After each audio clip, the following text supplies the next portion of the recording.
Assalamualaikum warahmatullahi wabarakatuh. Saya Ani Hastari, anggota kelompok 7 akan menjelaskan tentang penetapan awal bulan Komariah. Nah, kemarin kan untuk penetapan awal bulan Komariah sebagian sudah dijelaskan oleh kelompok 6.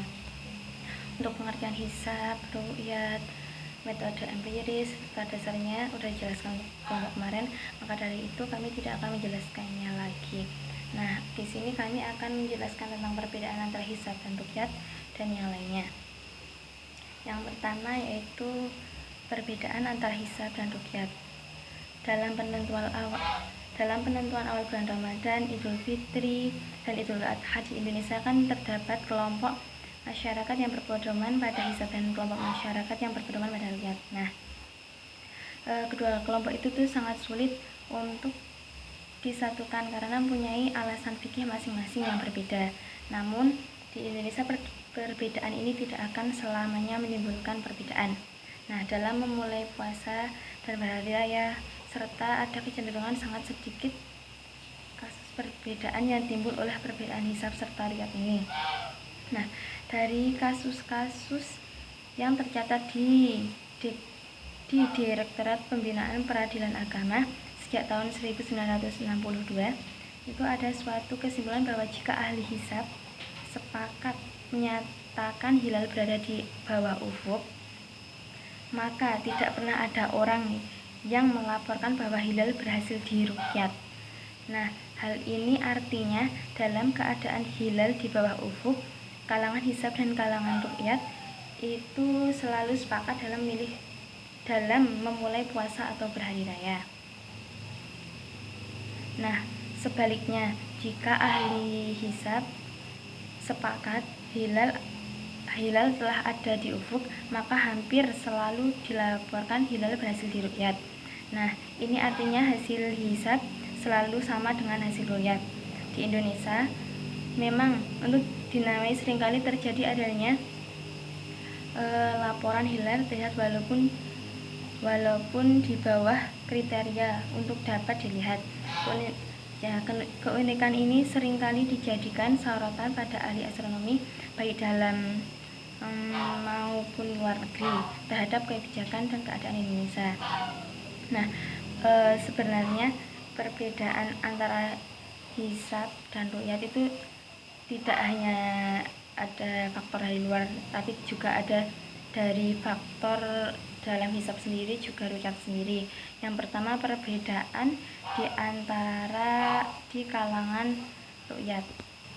Maksudnya perbedaan di kalangan ahli hisab itu sendiri. Nah, perbedaan di kalangan pada dasarnya itu terjadi karena ada dua hal, yaitu bermacam-macamnya sistem dan referensi hisab, dan yang kedua yaitu karena berbeda-bedanya kriteria hasil hisab yang dijadikan pedoman. Nah, saat ini itu terdapat lebih dari 20 sistem dan referensi hisab yang masih dipergunakan oleh masyarakat Indonesia.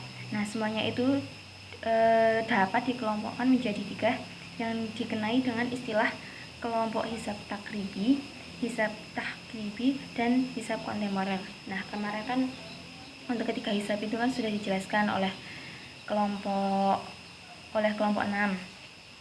Nah, ketiga kelompok referensi hisab tersebut mempunyai keistimewaan masing-masing. Namun untuk perhitungan posisi bulan dan matahari secara detail, ketiga kelompok tersebut menghasilkan data yang berbeda, terutama antara kelompok hisab takribi dengan dua kelompok hisab lainnya. Nah, sebagai contoh yaitu menjelang awal Syawal 1412 Hijriah untuk perhitungan ketinggian hilal. Perbedaan tersebut dapat mencapai nilai 4,5 derajat. Nah, perbedaan ini akan mempunyai konsekuensi perbedaan pendapat awal bulan. Nah, jika yang sementara lainnya menyatakan hilal masih berturut-turut, yaitu jika yang satu menyatakan hilal sudah di atas ufuk, sementara lainnya menyatakan hilal masih di bawah ufuk. seperti kejadian awal Syawal, yaitu pada tahun 1412, 1413, serta 1414.